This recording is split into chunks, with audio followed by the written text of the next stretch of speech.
Hey guys, welcome back. BDCKR here. We're back with our weekly Q&A, whose name has morphed into a monstrosity, which we sometimes mess up. This is Season 6, Episode 52.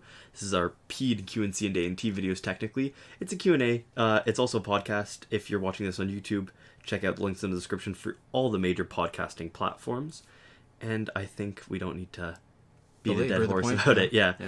So our first question comes from Stelmaria, who has told us how to pronounce the name, which is part of this question. Actually, I just want to point out something. Like, our number, this is probably the largest number of episodes we've done in a season.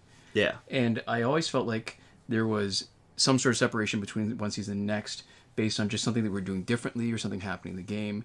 And is it a rut, or is it we've just hit our stride and we're in a pretty good routine, but so is the game, and nothing has really changed for the last year and a bit. So I wonder, I mean, is there some sort of artificial point where we should pick and cut it off, like the TV seasons do, where they decide this is their season, they're going to produce that much, and then they're going to swap out to the next one? I don't know. Maybe. This is as much excitement as we get lately, because there hasn't really been much. Although still, I do want to make sure I've got some sort of newish footage of that same team that I was playing around with Batman, Ninja, Catwoman, and I do want to do that soon. Sorry. Okay. So Stelmaria. Yeah. And they say, "Hi guys, at the moment I'm having trouble trying to farm Bonus Battle 6.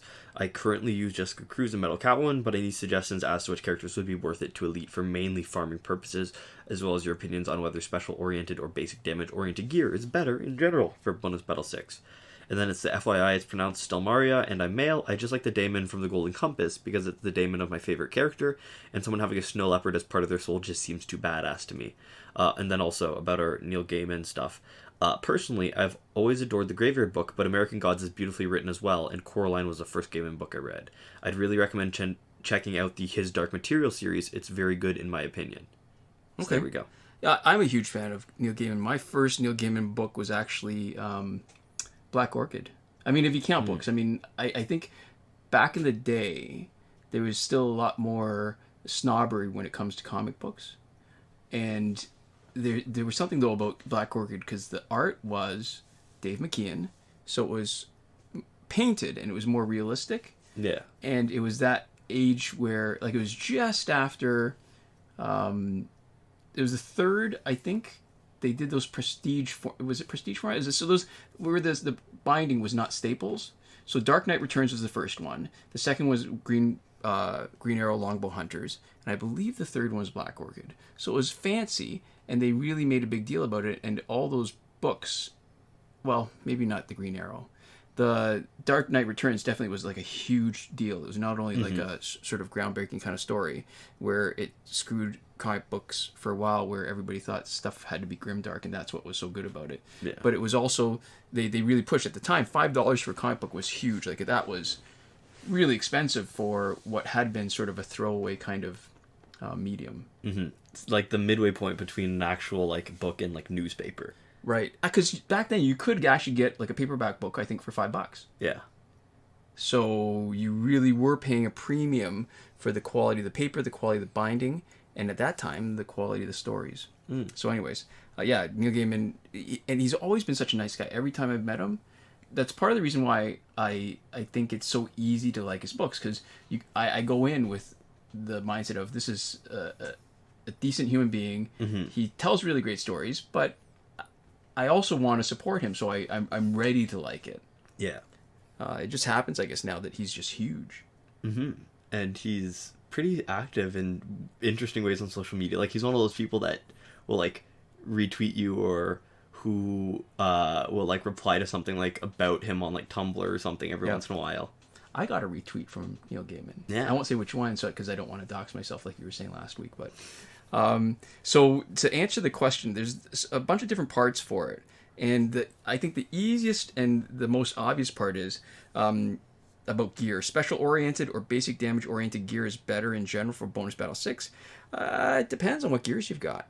I mean, special-oriented gear, there's no gear better or more important than Tentu Totem. Yeah. If you've got it maxed out, if you've got your special slots maxed out, absolutely, that's the most important thing. But, if you've only got gear that maybe boosts the damage a little bit or increases power generation by a little bit, then basic damage is really good, especially if you've got somebody like not any, Flashpoint Batman. Yeah. And it also depends, I guess, on how far above you are outclassing the other the guys that you're fighting. Because remember, Bonus Battle 6, which is funny, it used to be the last stage in the game. But back then, the game was level 40 was the maximum, Elite 5 was the max promotion. So the not so obvious thing is, when you want to pick a card to farm Bonus Battle 6, you actually want to pick one that you don't want to play multiplayer. Yeah, and it was also pretty old too, so the power creep was not as, level 40 Elite 5 is obviously old, but just in terms of the golds, right? You don't need a top-of-the-line gold even back then, because what the top-of-the-line golds were back then are probably closer to, like, mid-tier now. Yeah, well, at 40 and 5, right? Yeah. But they are, like, you could get even a low-tier gold at 50 and 7. Yeah. And you could motor through Bonus Battle 6. Which is interesting, because Elite 5 makes more sense as, like, a round number from an Elite level, right? And or not a round number, but, like, a regular number, I guess. Like, multiples of 5 are very, like... Well, in the Roman numbering system, for sure, right? Like, there's... But also just, I think, like, 5 being half of 10, right, is one of those sort of, like, benchmark numbers. I don't know if there's a term for it. But, like, level 40 seems very arbitrary. And so level 50 seems to make a lot more sense for, like, a level cap, right? But, yeah. Okay. But, like, Elite 7 seems to be a lot more, like... You've got, like, a base 10 bias is what you've got. I do have a base 10 bias. I think a lot of people have a base 10 bias. But it's, like... that's like the fingers on your hands. That's, like, a known quantity where, like, people will only set, like, volumes to, like, multiple of 5 or 10 when they're, like, setting it, like, on TV or something. Oh. Like, just because they like it, because it's, like, a... Well, I guess that's true. It's a satisfying kind of number. Yeah. Yeah. Yeah, because, like, 43 is worse than 45 if you're setting your volume, right? You know what I mean? That's true. That would bug me. Yeah, but you understand it on sort of an intrinsic level, right? Yeah. Like, what volumes in between 40 and 50 are acceptable? If 40, 45, and 50 are the three best, that's right? pretty much it, yeah. And then after that, if you're doing something, you probably want to do multiples of 2. Okay, that's weird. You know what? That reminds me of something I saw online where some people were talking about when you have different adjectives, there's an order that is correct, and anything outside of that order is just intuitively wrong. Oh, yeah. So there's, like, size, color, that was that scintillation shape. they talked about. Was it? Yeah. Oh, okay. So that's, I mean, it's clearly wormed its way in. I don't remember all the details, but it's funny how... Like the big brown dog versus the brown big dog. Right. Yeah. So it's funny that we develop these sort of unspoken rules that sort of worm their way into our subconscious without us even realizing it, and that it's generalizable. It's sort of almost universal among people who speak the language sort of natively. Yeah. All right, that's interesting. Did we... I don't think we... All right, so I did answer the question. There's also rules about infixation, too, that are really interesting that we Infixation? understand. Yeah, infixation is when you put a word inside another word, so, like, unfreaking believable. Oh, okay. And the thing is, unfreaking believable is a good example. Unbefreaking believable. That makes you sound Italian. Does it? Doesn't it? Unbefreaking believable, man. Or, like, Bostonian, maybe, right? I have no idea. But when you put it out, like abso-freaking-lutely, ab-freaking-salutely sounds really wrong. Weird. Yeah. Yeah.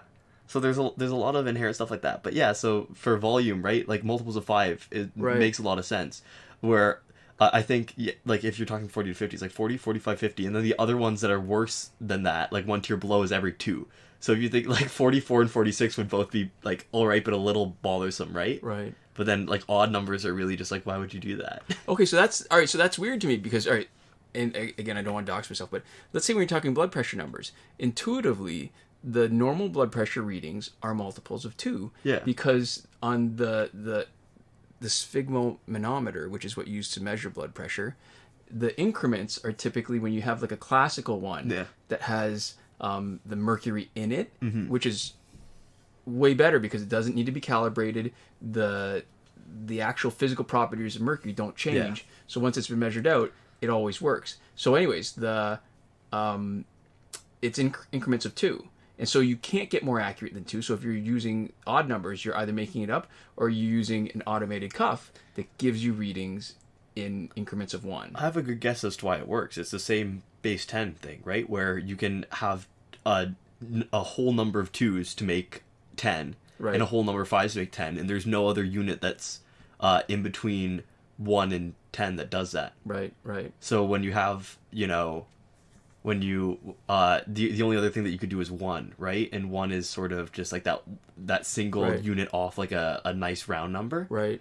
So, I that's guess probably why. Yeah, no, for sure. I mean, even in sort of the nonsensical kind of measurements like Imperial, they do that. Yeah. They break it down to halves and quarters and eighths and sixteenths and 30 seconds and whatever. Yeah. Okay. I don't think we ever answered the question entirely. So we started off talking about, all right, so the when it's a card you don't want to play in multiplayer, it's better because let's say you promote the card past the point because it's getting easier and easier to farm. You promote it past the point where you'd actually want to play it in multiplayer, or it's out of sync with other cards that you'd want to play that you have. Then having the unbalanced team means that sometimes it's harder to fight because your opponent is matched against your toughest player, and sometimes it's not as fun to fight because if the one that you actually want to play with ends up being completely outranked by the one that's sort of a supporting card, just like a filler, Yeah. then it's not that fun because you're matched against guys that are harder. The one that you want to play is underpowered, and then you struggle way more than you should with a character, say, that has a really interesting passive. Yeah. And the good news is that because you want to use your low tier golds by coincidence are also the cheapest in the store. So they're the easiest if you actually want to just elite them up, right? It takes Right. the least amount of grinding to get them there. So it means that you can pick some people who are, good enough, who you don't hate playing with, right? Because you're going to spend a lot of time grinding with them. Right. But who definitely aren't the kind of people that you're taking into multiplayer. And then, also sort of at the same time, you're getting people who are likely relatively cheap. Right. So then you max them out. And I guess the earlier point about the levels were 40 and 5. You can see that when you look at the mirror match and they just give you literally, when they try to mirror your team, when you've got a 50 and 7 team, Yeah. they'll give you a 40 and 5 team. Which is interesting. Yes. Traditionally we used to, when it really was, the limits were 40 and 5. Yeah. We would play a bronze team. You don't even need to do that anymore. And I Yeah, think it defeats the point of a mirror match, doesn't it? it does. But it's been that way for a very long time. And if you're good enough, I guess, ultimately the special question, or so the gear question was sort of a little bit wrong. Because when you really are farming Bonus Battle 6 properly, Yeah. you're not looking at the screen. You are swiping it blindly. Your team should be good enough that it doesn't matter what you do. And so the basic gears are probably ultimately important, but if you're struggling to finish Bonus Battle 6, Yeah, then you might be a few steps away from that anyway. yeah, then the special, I stand by the original Teotihu Totem. But when you're really farming it properly, you're picking a guy that you don't want to play, probably one of the cheap tier goals, like you said, max out to 50 and 7, and give them basic damage gears, and you just swipe away, and you don't have to worry about anything because you won't be looking at the screen and you'll still be winning. I mean, that's what you're sort of hoping. That's your goal. Yeah. And then what you don't want to do is pick a character that you want to keep at Elite 5 like you see on our team here. Max them out to Elite 7 just so you could finish Bonus Battle 6 easily and then regret not being able to use a balanced team with them in it. Yeah. I think that's probably... And then, I mean, it all comes down to... It's not like you can't win. It's just that you face Astral Harness too much, and then the fights become really kind of tedious. Yeah, it's just unnecessary. It's Yeah. actively detrimental. I mean, and I guess that's part of we're demonstrating here. But that's why we've got so many Elite 5 teams.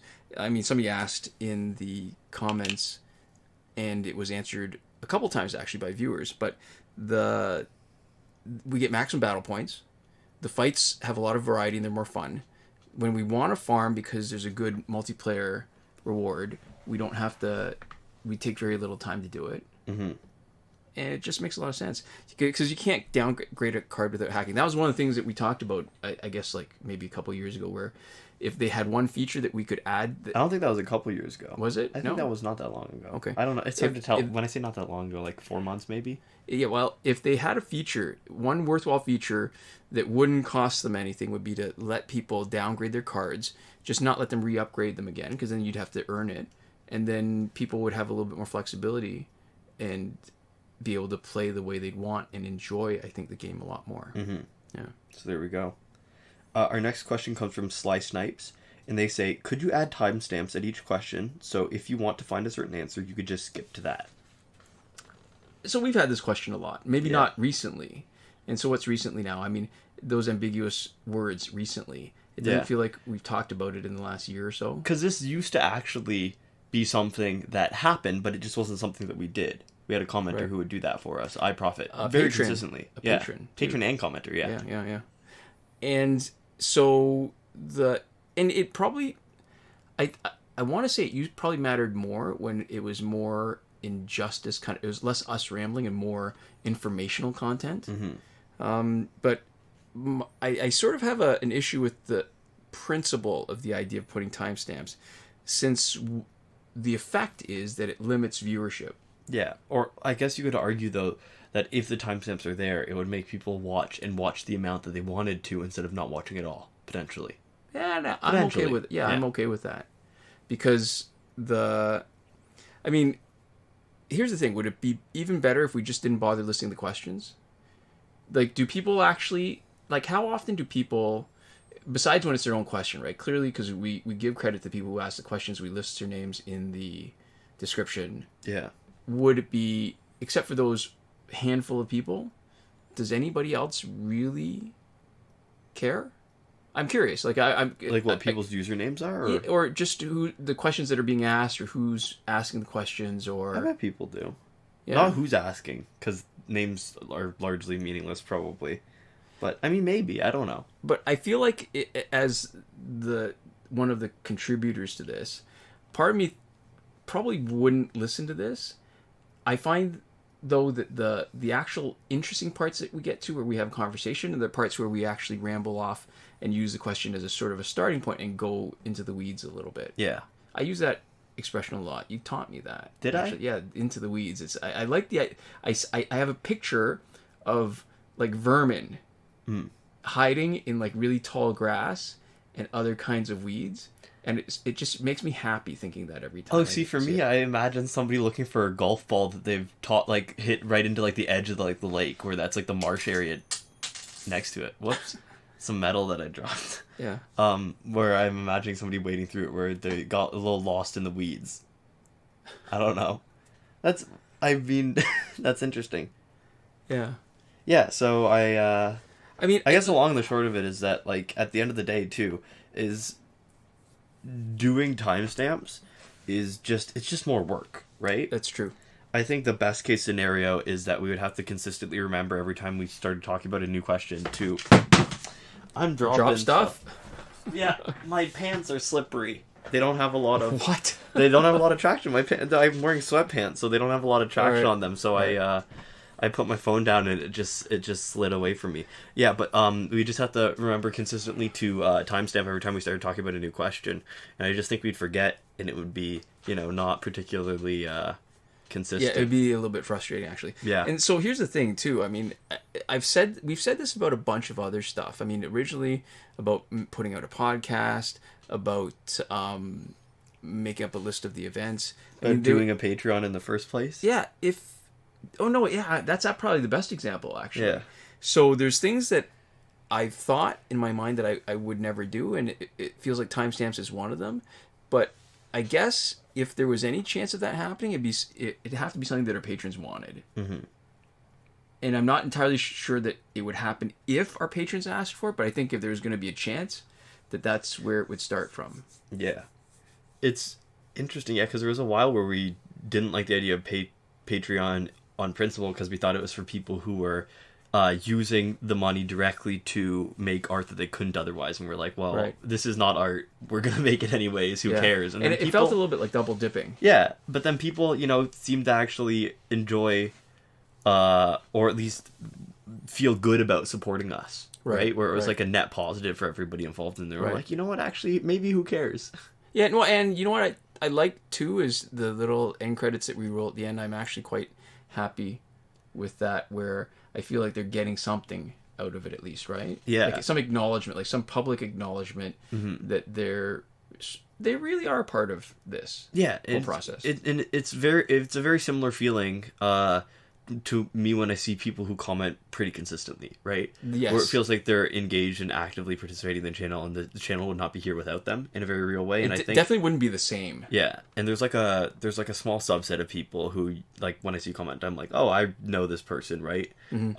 Or and then obviously for patrons, right? Their names are pretty present, right? Right. And memorable. Right. Yeah. So there we go. As long as we don't screw them up. That's true. Which we've done before, which we apologize for profusely. But we can't pronounce anything, or at least I can't pronounce. We're definitely very North American English. I do my best, but I have no culture. Our next question comes from Hustlers Forever, and they say, you can turn the weekly recaps into a podcast. I mainly listen to your P&A and Q&T&C in podcast format. If you turn this in a podcast, it would be great. You already have the voice. So I think maybe they mean that we already have the audio.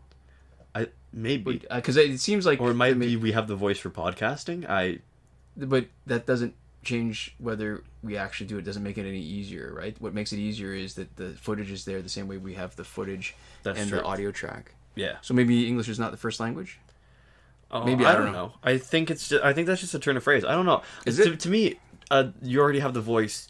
Reads as you already have the voice for it, which is like you already have a voice for podcasting. I might be wrong, but that's my understanding. All right, so maybe break the tie.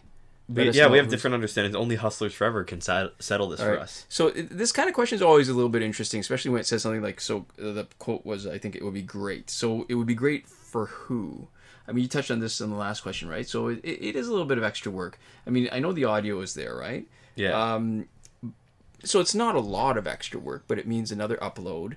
And it would also mean less views, so less ad revenue, which is actually not that much to start with, it hasn't been for a while. Yeah.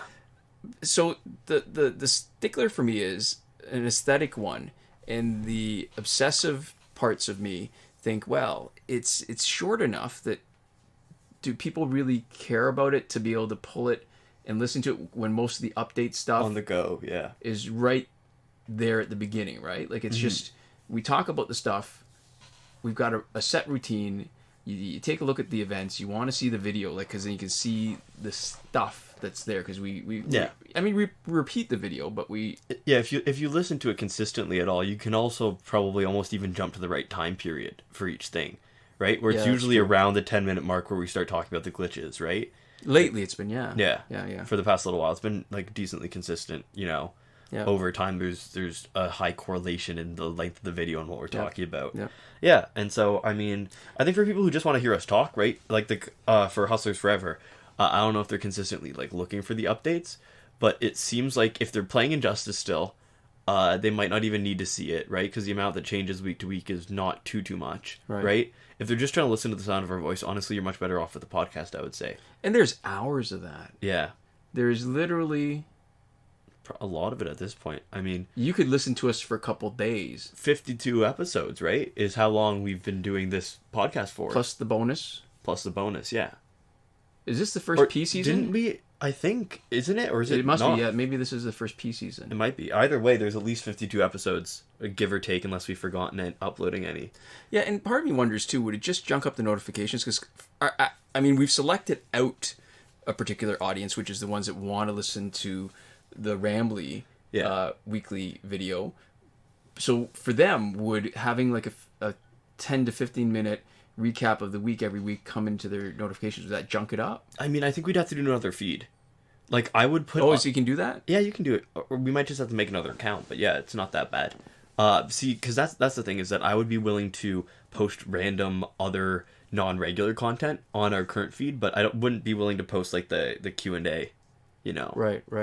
Within it. It seems like that would be even more work. I'd have to keep track of another password to get up to Anchor and upload stuff. Or just the same password on a different email, which is not good. I guess so. Yeah, it just... it's the prospect of more work. If I had time for more work, I'd actually probably do more work and get paid for it and retire earlier, or I would do more on this particular channel. I mean, we've got those the game footage that's just been sitting there. We've got content that we should be creating. I've got books I need to read. That's true. I've got things to do, people to see, places to go. Mm-hmm. So that's not really news. I guess the long and short of it is that we're probably not going to put anything up put that specifically up in podcast format. I do appreciate like the want for it. It just Oh yeah, listen. The yeah. fact that they value it enough that they want it in different format and they want to Yeah. see it, or listen to it. That's kind of cool. It's cool. It's just it doesn't feel super practical for us. Yeah. Is I guess the long and the short of it. So that's like a no, but thanks for asking. Yeah. Sort of thing. And you know, if a bunch of people ask, right? If like in the comment section of this, it's like a bunch of people being like, oh no, I'd love that. Then you know. All right. So I want to point out, even though Wonder Woman just died, my favorite is before she got knocked out by Arkham Origins Joker. That Arkham Origins Bane got knocked out with 2 bars of power. Like, he built up 2 bars to second bar because of his passive, and he never got to use any of it because as he built up the second bar, he just got knocked out as the special 2 finished. I love when that happens. Those are the best kind of fights. There we go. Okay. Our next question comes from Gavin Spence, and they say, what is your personal favorite team? Should I start? Do you want me to start, or do you want to go first? I don't know if I have a favorite team. So I think you can go first and also maybe last.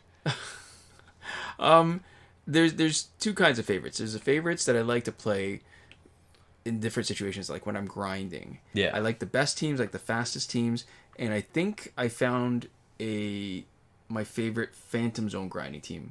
At one point, my favorite was Flashpoint because it was just fast. But now that Phantom Zone has put certain sort of parameters on it where you want to do certain things and have certain tasks, I have a new favorite grinding team.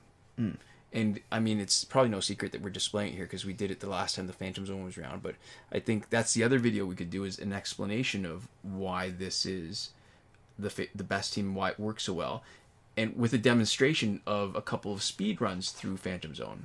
Because I've seen people asking about Phantom Zone and like the best way to get through it fast, and this speed team, the top speed, I think, is getting through this in about just over 15 minutes, which, based on looking at the boards and seeing other people's comments, is pretty fast. And it will, if you're not willing to spend, say, 5 nth metal to get out of a bit of a jam when all your tasks are really crappy, it might take as long as 25 minutes, which feels like a long time compared to 15, but still is apparently not bad compared to how other people are managing this. And it makes sense when some of the tasks you see, like, I mean, part of me can't believe that some people are actually willing to do like the 135 combo enders, even if you get all the bonuses of, it ends up being what I think, like, each combo ender is worth 6 of them, so you still have to do 20 combo enders. That's kind of tedious unless you're, It's a bit of a pain in the butt, yeah. unless you're rocking a team that's not very good, because then it takes you longer to finish the fights. No, I'm just saying, then the longer it takes you to finish the fights, the more likely you are to lose. And so you get more chance to block, more chance for combo enders, but it's not actually... Like, you know, unlike blocks where you can just do it indefinitely, combo enders, you actually need to do damage, right? So if you're... In order to keep on doing a bunch of combo enders in one fight, you have to be leaving them a lot of health. That is a recipe for disaster, where you get somebody knocked out, you lose some of your bonus, or you even lose a fight, and then you're totally, like, wiped. Yeah. But you know what?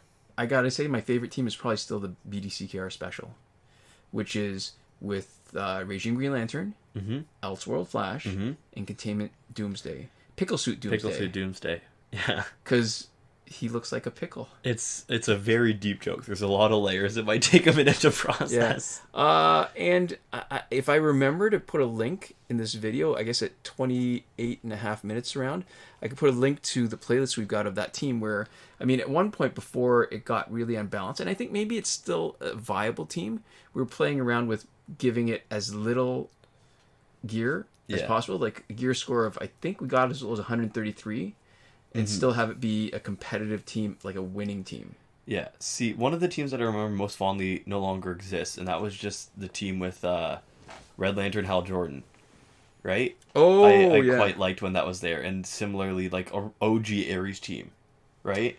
That still works. I mean, OG Ares still does works, right? Pretty consistently, but... Yeah, and especially with the new variation. I mean, I see a lot of people play... or talk about in the subreddit on Injustice about the Killer Frost, Ares, and Batgirl team. Yeah.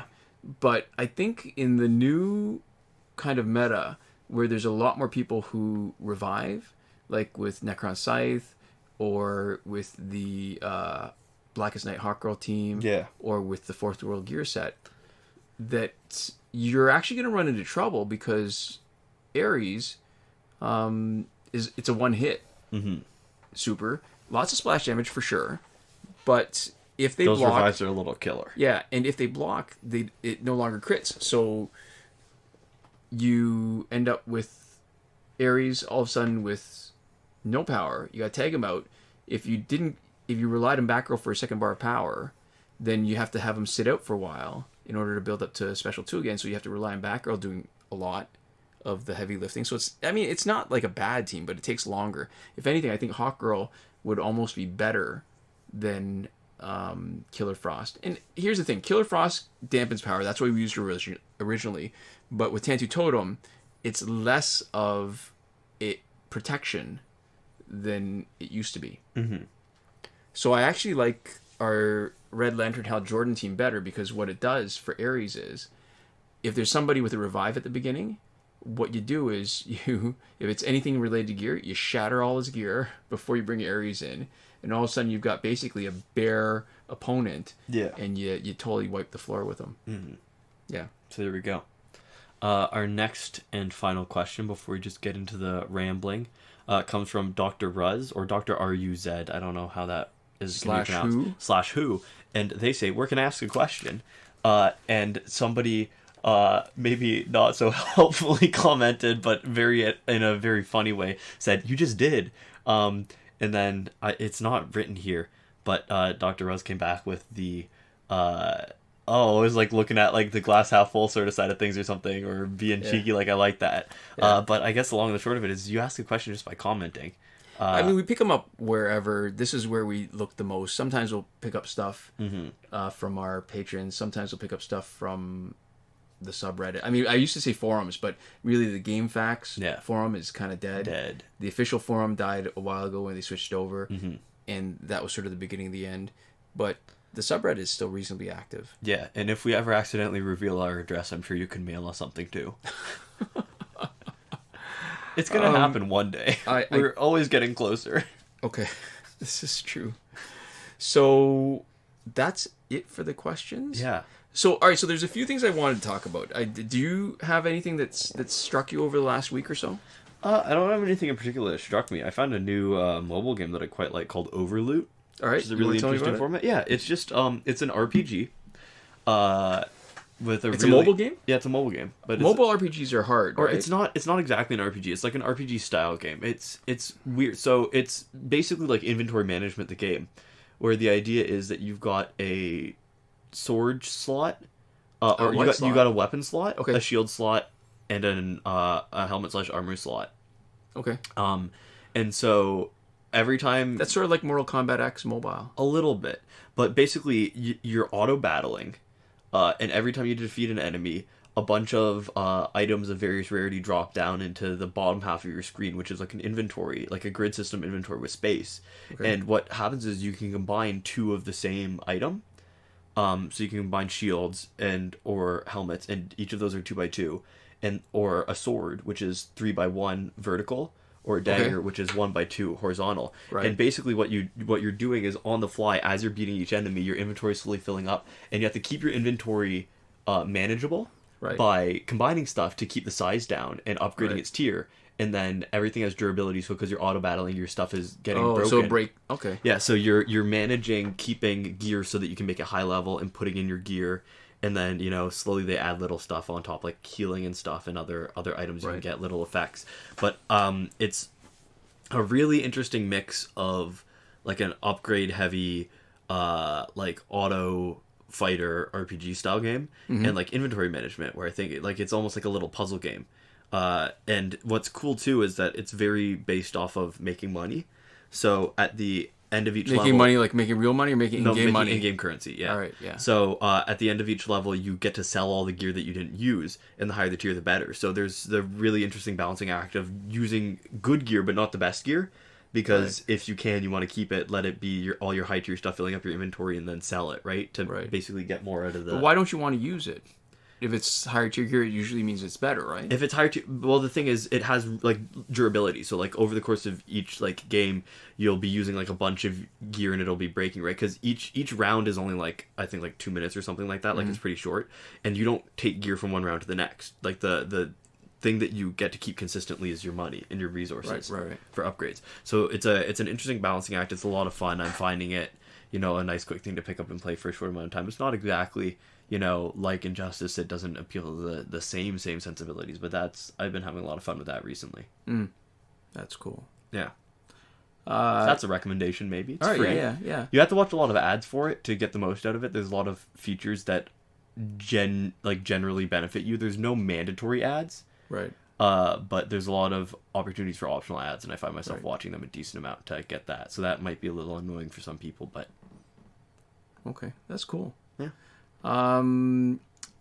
Maybe we should start off with the coronavirus update. I mean, this is the time, it's gonna date this video a lot by the time stuff comes out, but what's amazing to me, I don't know if I mentioned this last time when I was comparing it to SARS and dealing with it sort of... thinking about how to manage it at my work, is that what's amazing is the difference in, I guess it's been 17 years, the difference in how fast we are developing knowledge. Like we're finding out stuff, and that makes such a world of difference because there's a test to diagnose it where there wasn't a test for weeks. And now that we're at the time frame where it's been, I guess, more than 10 days now since the initial sort of very public announcement about how China was quarantining initially their city, Wuhan, and then their province, I guess, the whole province of Hubei. And the city is like 11 million people. Think about that. Toronto is...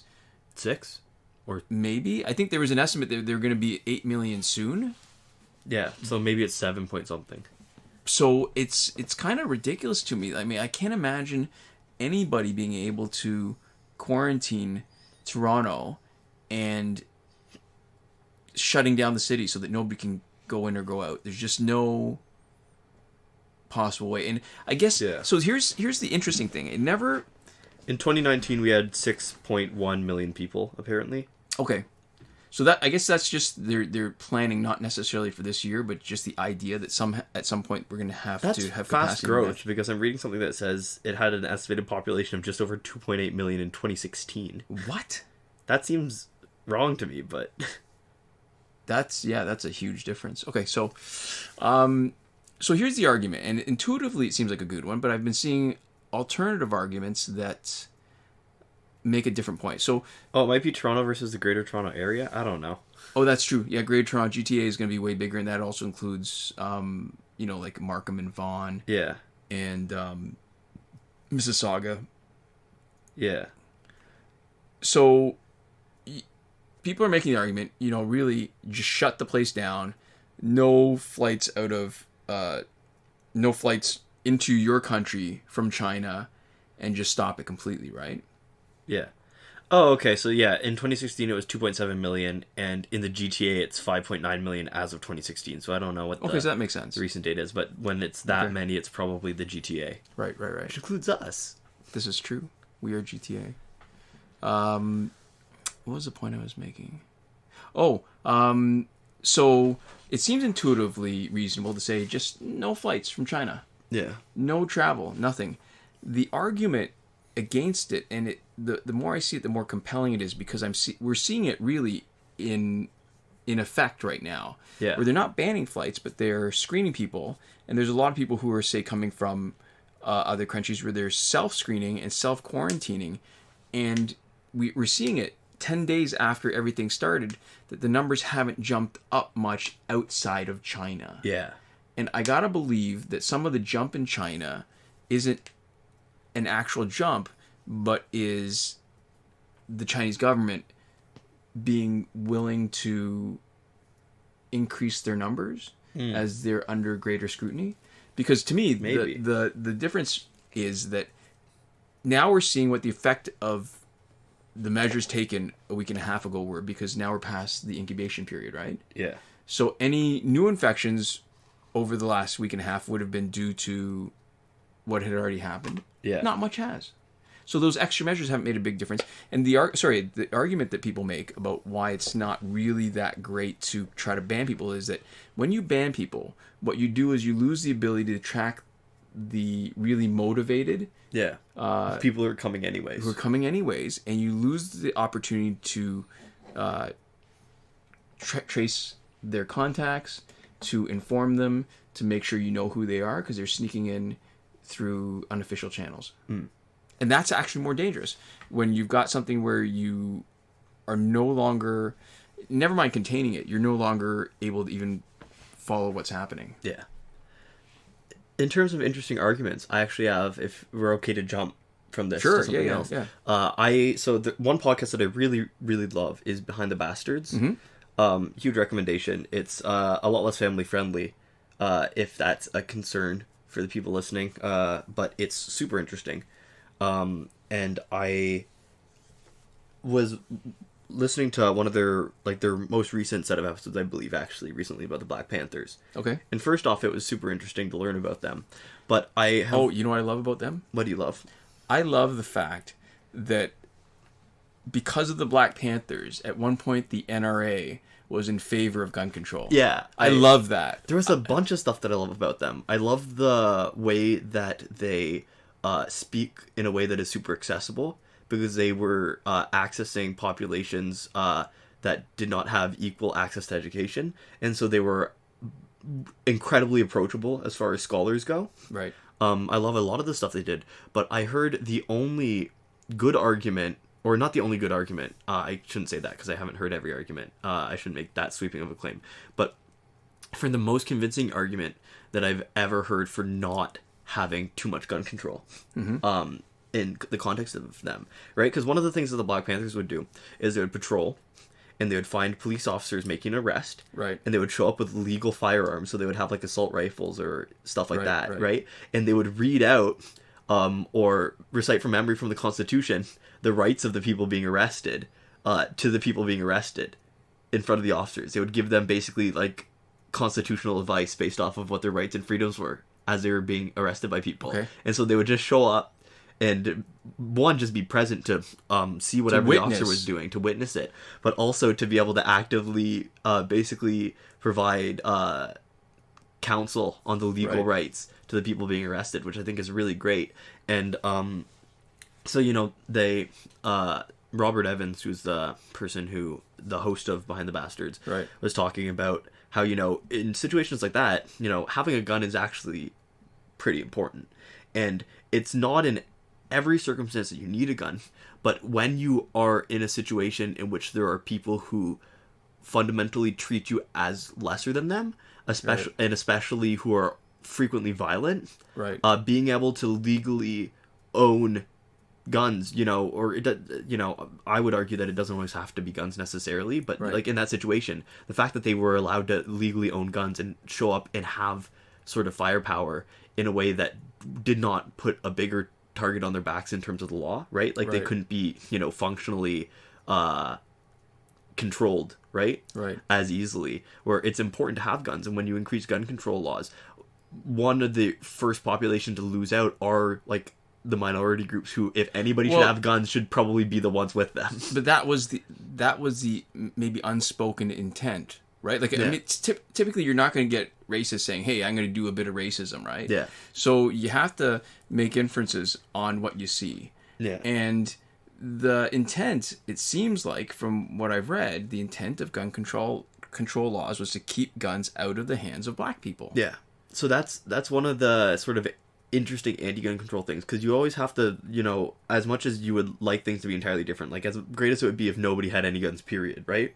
Sure. I mean, look at, well, maybe not everybody, but when the best example, I think, is Australia. Yeah.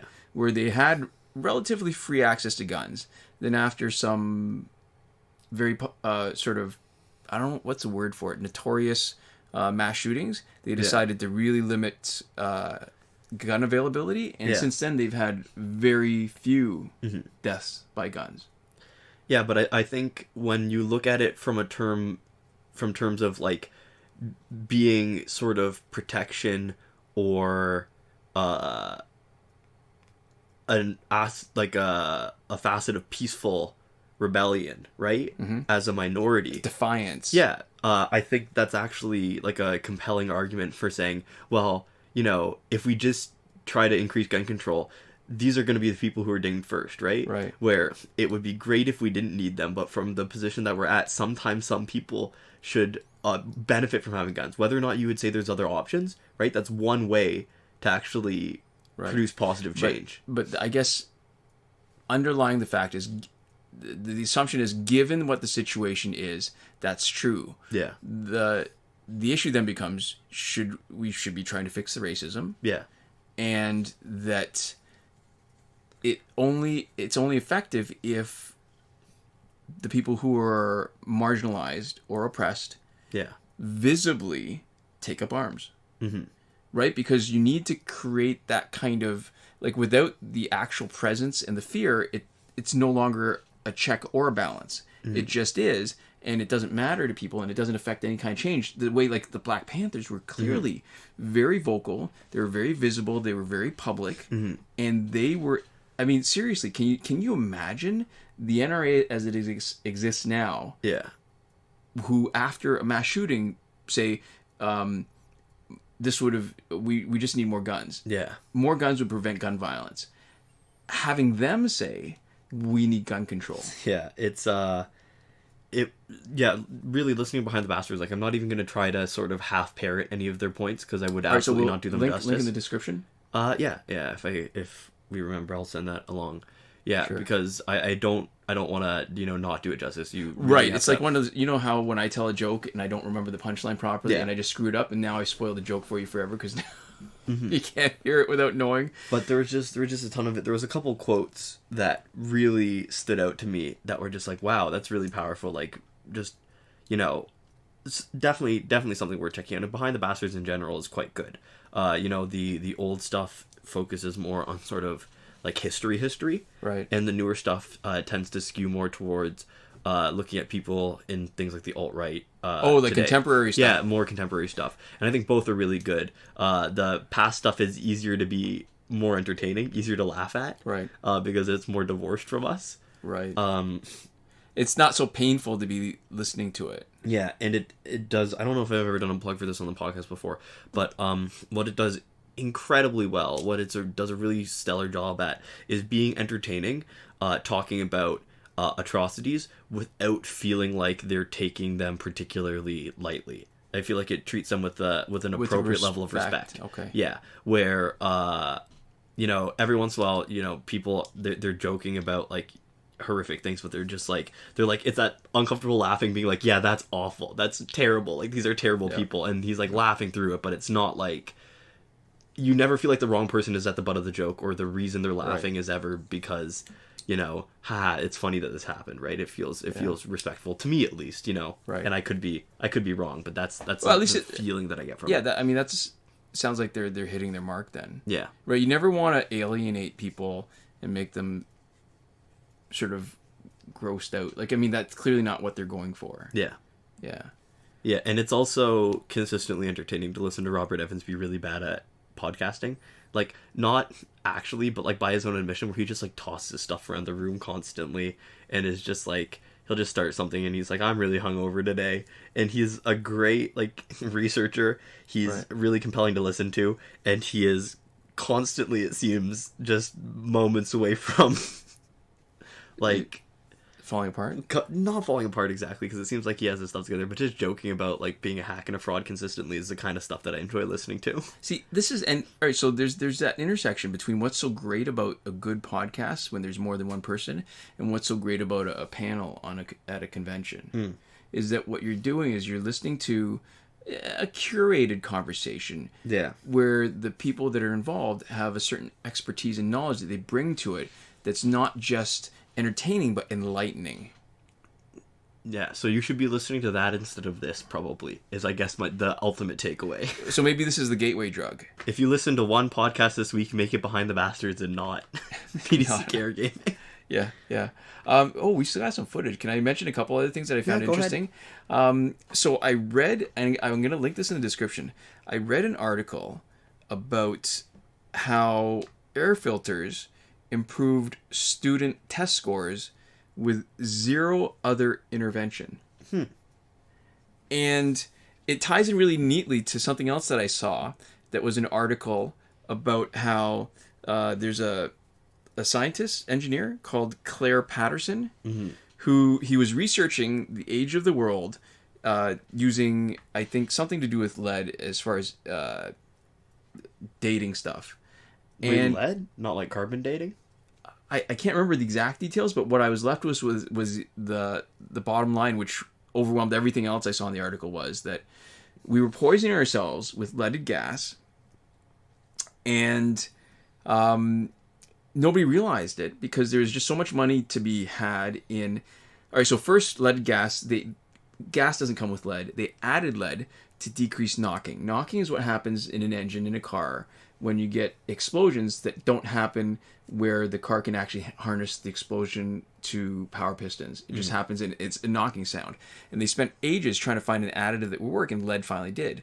And so when he was doing testing, he realized that everything in his lab was contaminated with lead, no matter how careful he was being, because leaded gasoline, ultimately he figured out leaded gasoline was putting it up in the atmosphere. And the kicker is, we know that it messes up development. We know that it poisons people, and that even though the boomers got the greatest number of years of exposure to this lead, it's the Generation X that got the most of it in the critical period. Where they were developing. Yeah. So, the story's interest is like, it blew my mind that all the stuff that was done and how they figured out that there was this huge uptick in lead in the atmosphere during this period. And they even went to, I think it was Antarctica, and looked at the looked at ice cores and looked at different times where lead was deposited. And so we have a whole Generation X, that grew up poisoned by lead. And I don't know if there was... Not a great way to be. Yeah, I don't even know if there was still leaded gasoline when you were born, or that you were aware of, right? I'm not aware of leaded gasoline. I'm aware of people saying unleaded gasoline like it was a feature, but not having the sort of leaded component. Right. Which is interesting, because normally you don't say, like... It's like BPA free, right? Right. Where for a lot of terms you don't actually say the thing that it is without, especially when it becomes universal.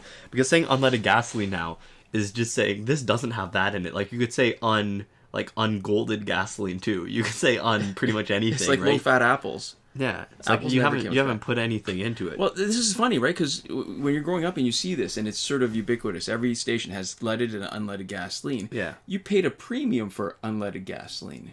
Yeah, and it's that skewed kind of the market effects where leaded gasoline became just so popular that economies of scale made it cheaper, so that we wanted to buy the unadulterated, less not so much refined, but less doctored. Yeah, it was literally there was less stuff in it.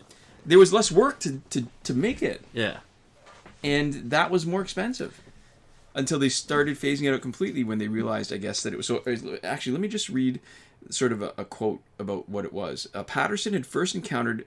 This is from the Mental Floss article. Okay. Patterson had first encountered lead contamination in the late 1940s as a graduate student at the University of Chicago. His work on this subject led to a total reevaluation of the growth in industrial lead concentrations in the atmosphere and the human body, and his subsequent campaigning was seminal in the banning of tetraethyl lead in gasoline and lead solder in food cans. Oh my god, I don't know why I missed that. They put lead really right into your food. They soldered they soldered cans for your food with lead.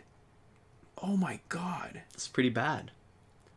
Yeah. See, we're talking about economies and developing stuff. If we had more time, I just want to mention briefly something that's very baffling to me, which is the Dollar Tree, which sells things for only $1, has clothes in it. And I can't wrap my head around what level of exploitative labor and just exploitative everything at every stage of the way can allow anybody to make any garment of clothing for $1 regardless of quality. Like, even with the worst fabric possible, I can't imagine how somebody could have that fabric in the first place. Yeah. Make it into the shape of clothes. Right. Bring it to North America, because it was not made in North America.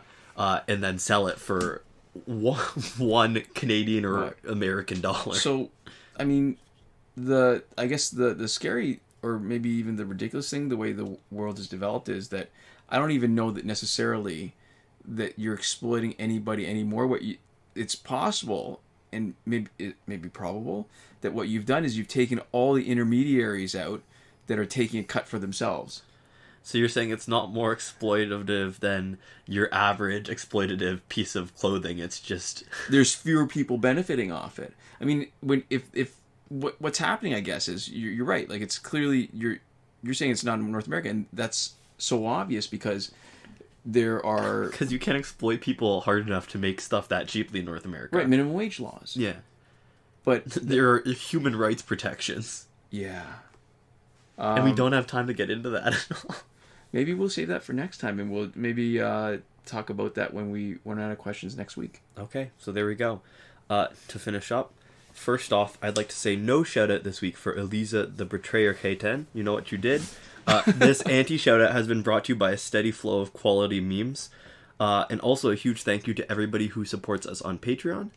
Yeah, and that is Console Peasant, Edwoon, supporting us at the highest tier last word, Mohammed Albshaiti, Your Message Here tier, Shawn, Farrell, Daniel Simonson, Aaron Maule, and Michael DeVries at the credited level, and Chris Wolf and Scarlett NB at the gratitude level. Thanks so much for your support, and we'll see you next time.